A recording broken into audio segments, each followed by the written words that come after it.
Be strong in the Lord and in his mighty power.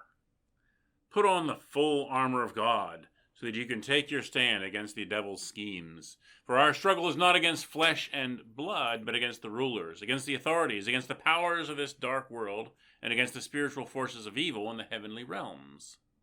Therefore, put on the full armor of God, so that when the day of evil comes, you may be able to stand your ground, and after you have done everything, to stand.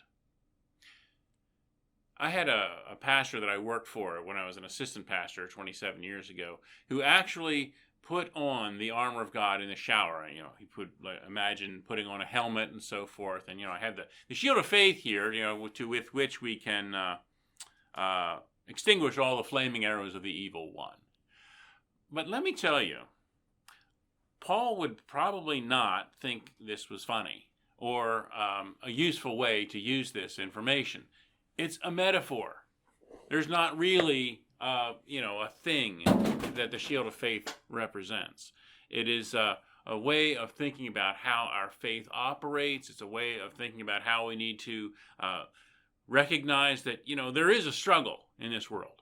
There is definitely a struggle, and there is definitely another side of spiritual warfare that is going on.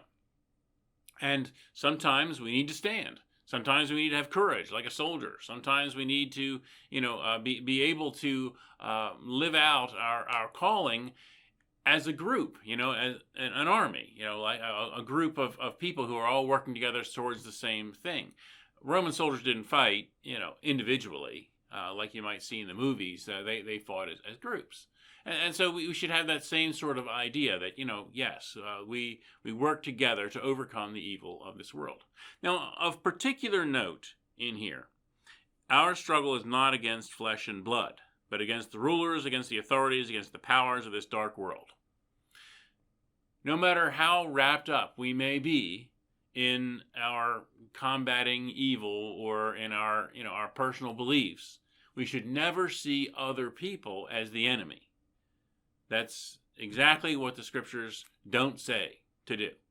Yes, there is, institutional injustice, and you can think about that as spiritual forces of evil in the heavenly realms and so forth. There are ways in which people are misrepresenting the scriptures and misrepresenting, their beliefs and causing all kinds of trouble, but they are not the enemy.